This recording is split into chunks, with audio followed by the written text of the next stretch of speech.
Hey look, it's Vecna. In his full practical costume. He's fully practical, fully practical. Wait, what? The DP said, problem solving for this sequence was the most difficult thing out of both movies combined. What's up? Happy New Year. This is actually the first episode we're filming in 2026. I'm excited we didn't die in 2012. Stranger Things is out. We're gonna take a look at it. The beginning of episode 2 of the newest season had some of the best VFX work I've ever seen. Also, we're gonna take a look at Wicked. Can you do it? We're gonna take a look at Wicked. Wicked. For good. Wicked. Let's kick them off. Think of what we could do together. So the last time I looked at Wicked was for the Oscars video we did last year. Did it win? No. It did not win. Dune 2 won. Fair play. Wicked for Good came out though, and the visual effects on par with the first one, but there was one sequence in particular that stood out. Monkeys. Not monkeys, actually. Oh. Mirrors. What? Well, these are all like CGI set extensions, right? Is she gonna black swan herself and like her reflection's gonna like look at her weird?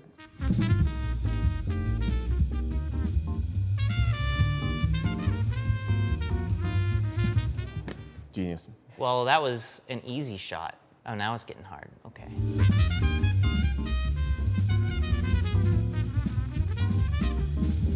I couldn't cut it down because I had to show you it's a oneer. Dude, they are trying. They're like, how do we spend like 4 minutes on a song in this room? No, literally, actually. It was supposed to be to one mirror, and they're like, there's no way we can get through this. Yeah, we can't go through a whole song with one mirror. Yeah. Damn, just when you think you're not in a mirror. If you're in a mirror, aren't you not in a mirror? Now we're in the real room. Is There's that a two-way mirror? These Don't are two-way start. mirrors. Yes. Don't start. One-way mirror or two-way mirror? Is the one-way One-way mirror means you look through it. That's what a one-way mirror is. So It's- the it's- way Well, is... no, this, a one-way mirror, also known as a two-way mirror. Wow. So I could be wrong here, but I don't know of any other time that we've gone from a mirror to mirror. Have we ever done like a mirror into a mirror into a mirror? John Wick, didn't they? But they literally got smashed through mirrors. They were literally... They went through mirrors, yeah, but we went through Yeah, I guess mirrors. John Wick was more just painting out the camera and crew in a house of mirrors. Right. It definitely helps that the room is symmetrical, so you don't know which room is the mirrored one or not. Well, that's a very interesting point that you raised, because that is one of the problems that they had to solve. The DP said that problem solving for this sequence that we're watching was the most difficult thing out of both movies combined. Oh, I bet. We're looking at 7 different shots total. 5 different Steadicam shots, not motion control at all, and 2 crane shots combined. Now, that ceiling one is the easiest one, because they look up, CGI embellishments, transition through it into the next shot. The shot of a crane just looking Yeah, downwards going down. and then going okay, down. It's like, aha, very clever. The mirror ones are tough, because you're following a live action character, and how do you get the motion to match? Is that a CG wall there? Because the camera just went through the wall. It would make Yeah. sense for me to just not have a wall there, and you just add the wall with the mirror and the stand for the mirror all after the fact. How much of the environment is CGI? That's the thing, yeah, there is a lot of CGI extension going on. This was ILM predominantly in Framestore together. And so obviously everything outside the windows we see is all CG. But like you said, Sam, the entire ceiling there is Yeah. CG, full replacement. And a lot of the room is CG as well. But what's cool about this set in particular is that it's hyper-module, I think is a good way to describe it, where different sections can be popped off and put back on in one take. Yeah. So Okay, as the camera is approaching and turning away, you can remove a wall, move through it, now you have space. You can even put it back in if you need to before the camera reveals it. Lots of flexibility to be had, but a lot of post work on the back end to stitch it all together, to remove all the camera people, all the equipment that's in the shot. Again, they're working with 45-foot cranes here for this shot in particular. And there's a shot when she's running up the stairs where they actually had to remove the entire railing on the staircase for the rigging and replace it with the CG replica. Yeah, because the arm is literally traveling through where that railing should be.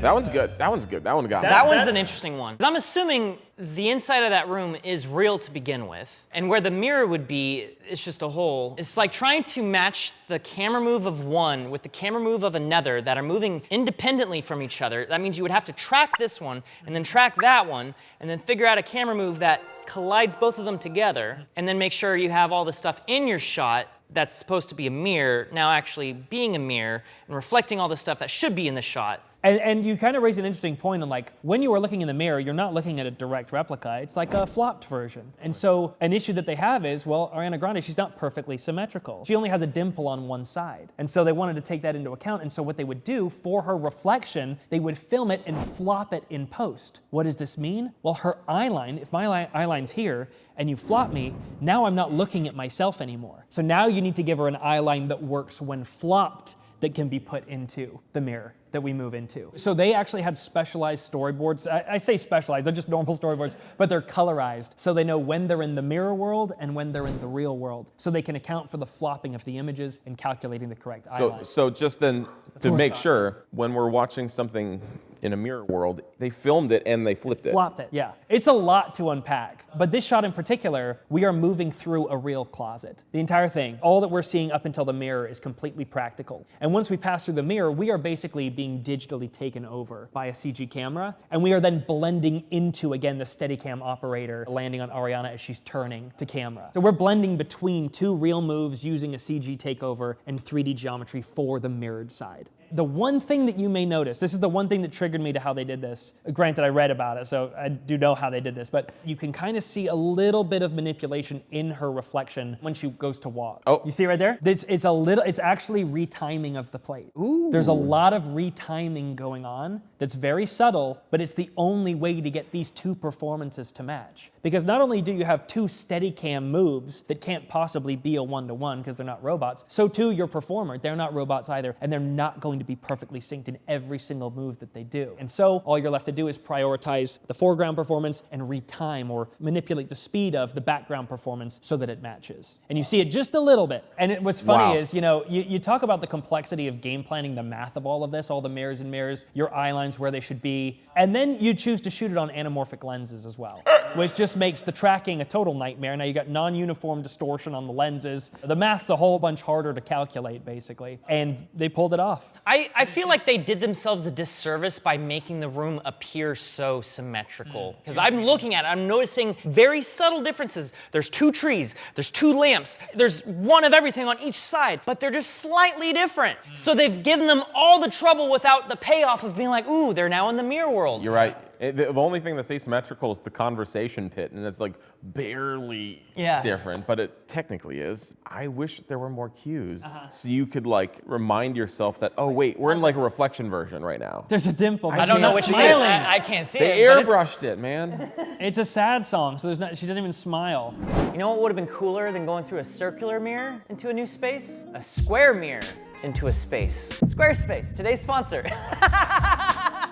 Seriously, making a website doesn't need to be some magical spell that only the wizards know. Squarespace is the all-in-one platform for you to make any website you want, and there's a lot more to it than just that. Let me tell you about it. They have their Blueprint AI tool, which is very strong. You literally just prompt your website into existence, and from there, you can then edit what you need. It's drag and drop, it's super easy, super quick and clean. And if prompting isn't your thing, well, Squarespace has an entire library of award-winning templates. They're all excellent starting points for you to basically take something and make it your own. Pretty crazy what kind of websites you can make these days with like literally no experience. And it's particularly great if you have an online business where you're selling products or services or both. You can do that with Squarespace. They have a bunch of tools that optimize this exact process. Oh yeah, payments are really easy through Squarespace. They accept all kinds of payment options such as Klarna, Apple Pay, Afterpay, and ClearPay for all you Brits. They have a bunch of tools for like inventory and shipping. That's all handled through the website that you've now just easily made. Who needs Etsy when you can do everything through your own website?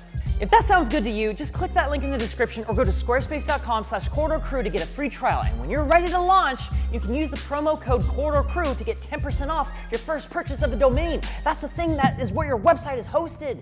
You need those, you can get 10% off. Corridor Crew. Yeah, so that's pretty wicked stuff. We got anything else? We have to watch this one clip that was all over our subreddit. People were posting this. It was all over the VFX cinematography subreddits, all over the internet. People can't figure out how this ancient clip was done. Svengali, 1931. This is a movie about a mysterious, maybe evil hypnotist. And this is almost 100 years old. There's a scene where we see him psychically link to someone else. Oh, those eyes. Yeah, he's evil for sure. Those contact lenses. It's the 30s. There's no contact lenses. They didn't have contact lenses in the 30s? You're either blind or you can see, brother.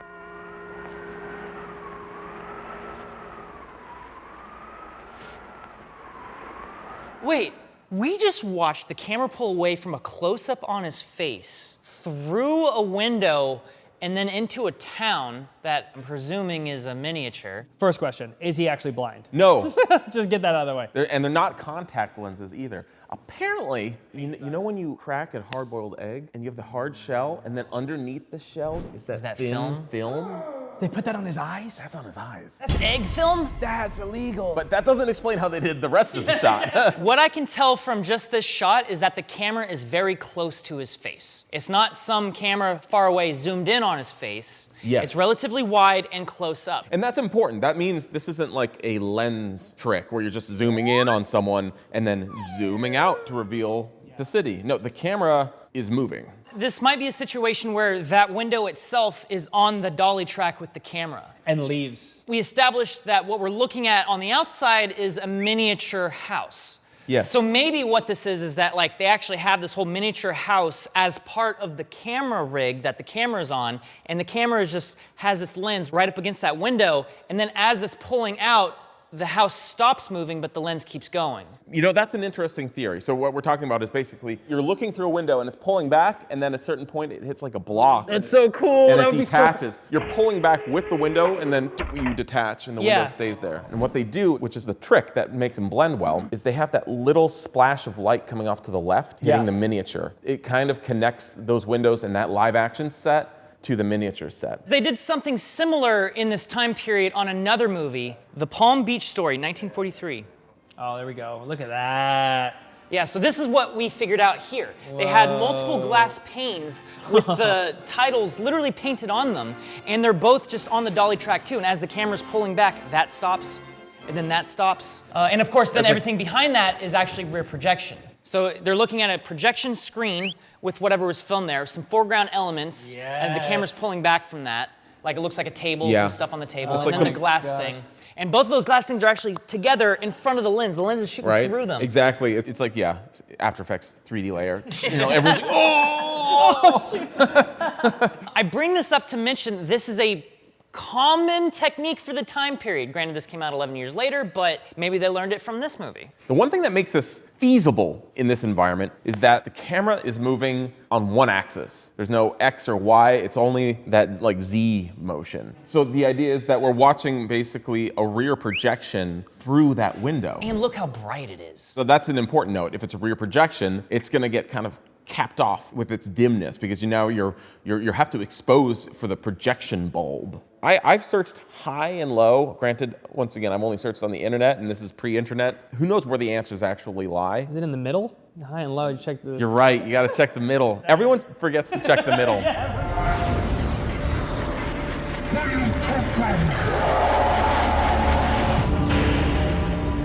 Let's watch this horse video.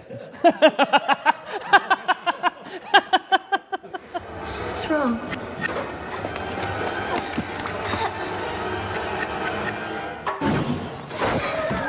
Oh, diced horse.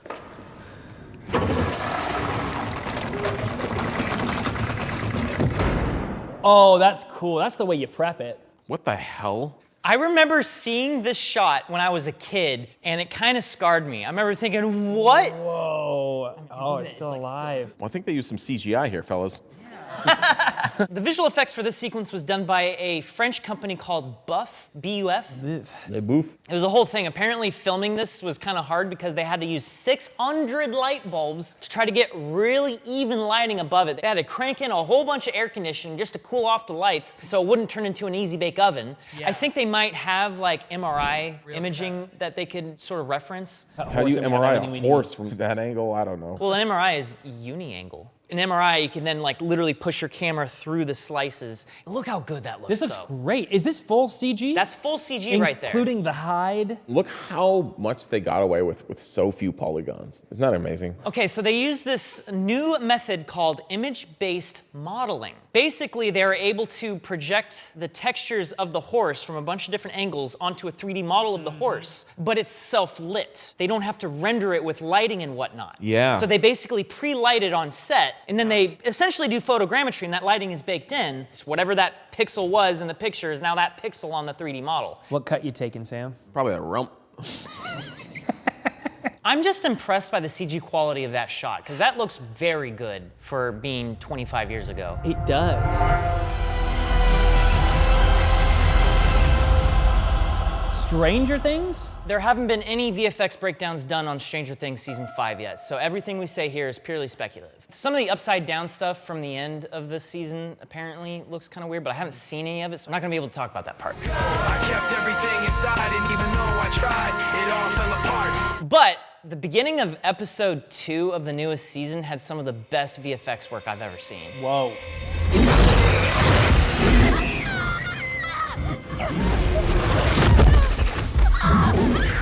Damn, got wrecked. Dead.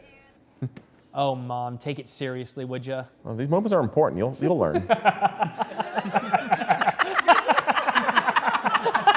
Nothing can interrupt the bath sometimes, not even a monster. Ooh, I like that webbing. That hole, that fleshy hole is Webby quite hole. nice. So the Demogorgon has the ability to open a portal from the upside down to the right side up on the ceiling, so it's like a mirror. Up. It comes up through its floor, which is your ceiling. Wow. Yes. I like that shot. Ooh, Dude, that shader there. good. That's nice bumpy glass. Now this time around, did you just tell me to shush? No, I was telling them. Sorry, I was watching the show. You're talking. I was like, okay. I'm watching the show. I like how you can see the bottom of the bubbles there. Yeah, it's a cool Those shot. CG bubs? Dry for wet. Try for wet. Are they doing solid for air? Solid for air. So this time around for season 5, obviously you guys talked about this in a previous episode, the budget way higher this time around. Freaking expensive things. Some of the 2 biggest hitters of the industry, ILM and Weta, worked on this season of the show. This is high budget blockbuster movie quality visual effects in this scene here. Yeah. Those portals look sweet. The portals are pretty freaking sick. Yeah, I mean, my first thought when I'm looking at this is the work that the lighting department has to do. Because in almost every environment, you have a ton of different sources that are all interchangeably flickering on and off that you need to rebuild. This lighting for the Demogorgon works really well. I just really appreciated that scene here, but there's another scene a few episodes later that I want to talk about now. Everyone online believes Vecna is 100% practical. But first off,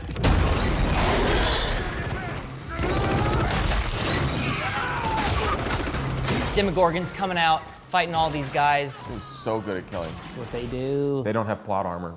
That's what's happening. Ignore the fact that all the soldiers are just firing guns in every direction. Ooh, is this drone shot?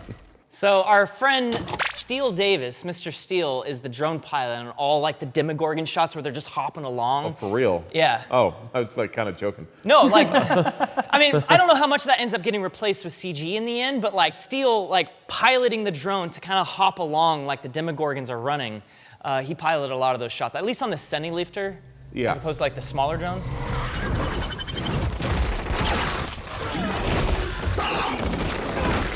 A lot of high shutter speed. Yeah. See, look at all these soldiers. They're all pointed at each other. Yeah, just firing. killing each other. There's some like odd compositing going on here. Yeah, this is a little weird. This is, I mean, it looks good, but it's very clearly like a CGI monster scene. Yeah. For me, it's definitely the lack of motion blur is a little jarring. I mean, at least it definitely draws it into like the stage play vibe more than the film vibe. Yeah. Previously, too, like with those Demogorgon scenes, like it's acting and moving in like a normal way, and now we're kind of getting like the Spider-Man version where it's doing all the impossible stuff. So, you know, that's gonna be challenging to make it look realistic. Oh yeah, and Will is like connected to all the Demogorgons, so he feels their pain. Oh, dang. They all do. They all feel the pain of one of them? Yeah. That's a flaw.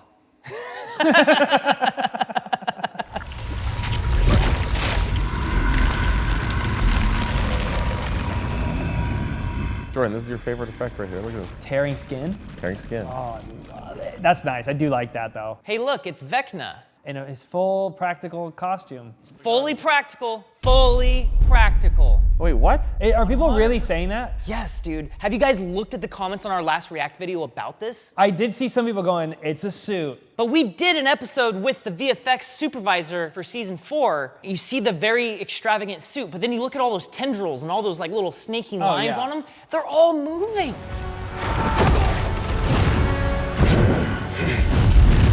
I want to say the stuff with Vecna here is a major elevation to me from like the Demogorgon stuff we were just looking at. This is like crispy looking.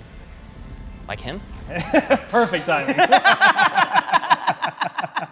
He looks really nice. He looks really nice, right? Who's watching this and thinking it's practical? Like, look, you can see through his neck. Yeah. There's neck holes. We had lots of negative space on the body as well, so you could see through these vines and shapes. And this is something we would not be able to achieve with practical makeup effects. There is one practical part. His eyes, that's actually egg on his eyes. Everything else is CG though. Now, granted, they do actually put in the effort to do all of the hours of makeup and prosthetics for the guy to actually wear to look like Vecna. But it's mostly just the face, so that you can get the performance of his face. On set, he's actually wearing this costume that doesn't even really look like Vecna at all. We did head and shoulders on Jamie, and we had a lycra skin-tight catsuit that we made for Jamie, which was covered in tracking markers for visual effects. Classic. Floating head on a CGI body. If we even look at some of the behind the scenes, we can actually see a little bit of a before and after every now and then. He spent hours getting into makeup and getting into this prosthetic. And it looks really good, but look at his body. You know, That's not what we see on screen. that's like with the AI sweater, dude. That's like your sweater. That's what I was trying to tell you Vecna's this an morning. AI I was like, sweater. Viewers thought they were getting the character with the full makeup. What they really got was this. Oh my gosh, it's the AI sweater. I the can't AI believe it. scam, Vecna is an man. AI sweater. I can't believe it. Everything about this was not what we ordered. That's not what I ordered. Yeah, there we go. That's what I'm talking about. Like, That looks so funny. Yeah, they're not keeping that. They're not keeping any of that.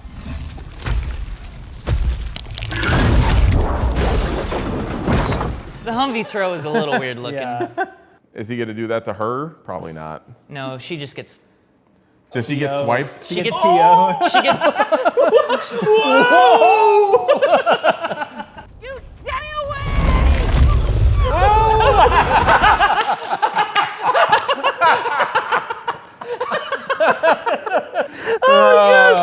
Lord. She even did the. Whoa! Wow! That's amazing. All right. I'm gonna check out this season. I'm gonna take a look. I'm gonna check this out. I don't like the Humvee throw. No, it feels a little. They're doing the CGI physics thing quite a lot in the scene, you know, with the Demogorgons leapfrogging around. Yeah. And all some of the psychic stuff. But like the actual character looks great. So that was the end of Volume 1.